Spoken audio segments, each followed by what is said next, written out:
खोखराकोट से। कहाँ है खोखराकोट? रोहतक में सर। रोहतक में। योद्धगण कब था?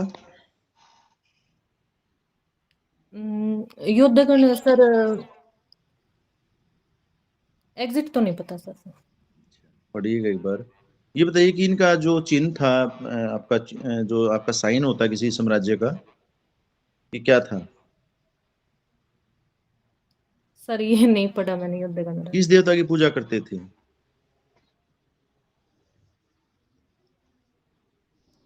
नहीं पता सर। मोर देखा? मोर। हाँ सर। मोर की सवारी करते थे, कार्तिक देवता थे। हाँ सर। ठीक है, तो एक बार योद्धाओं के बारे में जरूर पढ़िएगा। आपसे तो पूरी पॉसिबिलिटी है कि वो प्रश्न जैसे मैंने पूछा है आपसे, स्टार्ट करते ही वो पूछेगा। ठीक है सर। भारतीय इतिहास में गण जो थे आपका, वो क्यों खत्म हो गए? गण सर। हम्म। सर गण जो होते हैं वो लोकतांत्रिक होते हैं, तो फिर नहीं, धीरे क्या धीरे होते हैं हम उसकी बजाय आप ये बताइए, खत्म क्यों हो गए? जो राजाओं का निरंकुश शासन आने के कारण सर।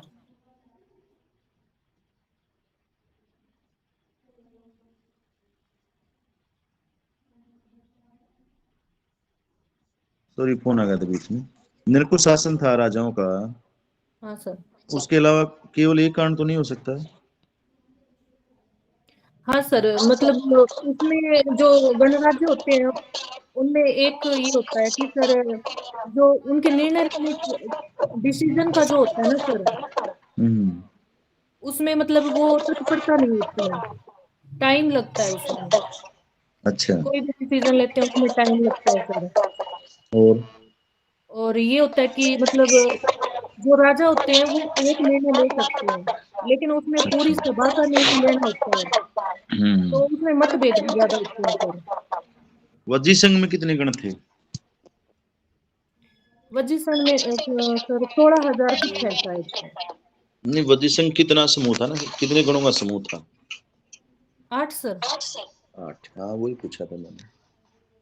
अच्छा, ये बताइए कि भारत के इतिहास में स्वर्ण काल की कल्पना की जाती है, हाँ सर। किस काल में की जाती है? आरंभ कब से माना गया स्वर्ण काल का, किस काल में माना गया?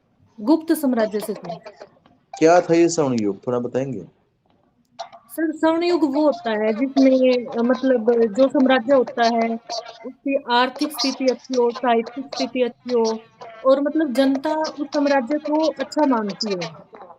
अच्छा, तो राजनीतिक स्थिति में क्या बताएंगे आप, कैसे था? उनकी स्थिति बहुत अच्छी थी। गुप्त साम्राज्य में सर हम देखते हैं चंद्रगुप्त द्वितीय जो थे, मतलब गुप्त जो शासक थे वो वैष्णव थे, लेकिन वो सभी धर्मों को जो है समानता देते थे।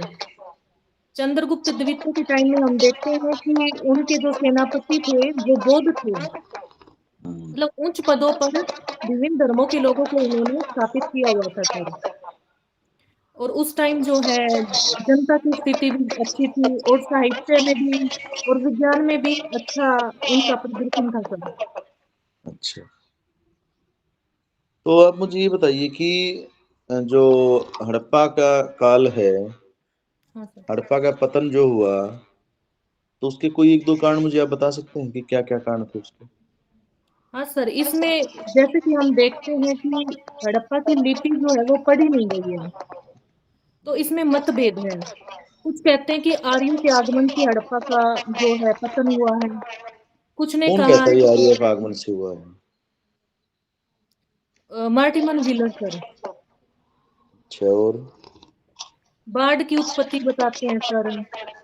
ये क्यों कहा उन्होंने आर्यों का पतन जो है आपका, आर्यों की अवधारणा क्यों आई, क्या कारण आप मानते हैं इसका, क्यों लाई गई ये क्योंकि अवधारणा? हम देखते हैं सर फिर हड़प्पा के बाद जो है ऋग्वेद काल आ जाता है सर, तो सीक्वेंस में देखें तो फिर आर्य आते हैं, और उन्होंने अवधारणा दी है कि मध्य एशिया से कोई एक ऐसी प्रजाति आई जिन्होंने फिर भारत मतलब क्यों दी में, ये, मतलब क्यों दी, मतलब मैं ये पूछ रहा हूँ। उनका रीजन ये था सर क्योंकि वो साम्राज्यवादी थे, और वो ये सिद्ध करना चाहते थे कि हम अंग्रेज जो है वो नए नहीं आए हैं भारत पे राज करने के लिए, हमसे पहले आर्य भी आए हैं। हाँ, उसके बाद मुस्लिम भी आए, उसके बाद अब हमारा नंबर है। पहले हिंदू की बातचीत की, फिर मुस्लिम की बात की, तो इस हिसाब से आप हमें भी एक्सेप्ट कर लो। हाँ सर, यही तो। ठीक है ना। अच्छा, आपके उसमें मेजी वंश है वर्ल्ड हिस्ट्री में? हाँ जापान सर है। है। हाँ सर। मेजी वंश के जो शासक हैं वो, आपने देखा होगा, और उनका जो बुद्धिजीवी वर्ग है वो ये कहता है कि हमें एशिया की सभ्यता से स्वयं को अलग कर लेना चाहिए हाँ और सर। हमें पश्चिमी सभ्यता के बराबर खड़े हो जाना चाहिए। हाँ वो सर। ऐसा क्यों करना चाहते हैं? वो सर, उनका मेन तो यही था, वो भी मतलब पश्चिमी देशों की तरह साम्राज्यवादी बनना चाहते थे सर। वो साम्राज्यवादी बनना कहते चाहते थे। हाँ सर, वो कहते थे कि मतलब जापान जो है, एशिया को छोड़ के, जो एशिया की संकुचित सोच है उसको छोड़ के पश्चिमी देशों की जो साम्राज्यवादी नीति है उसको अपनाना। मतलब एक बराबरी का दर्जा चाहते थे कि भाई जैसे पश्चिम के देश साम्राज्यवादी हैं, जैसे हाँ तुम सर। लोगों ने कब्जा किया है, वैसे कब्जा करने का राइट हमें भी मिले। हाँ सर। ठीक है, बहुत बढ़िया, शाबाश। ज्योति, कहाँ से पढ़ाई की आपने भाई? सर मैंने तो यूट्यूब से ही पढ़ी है सर। अच्छा।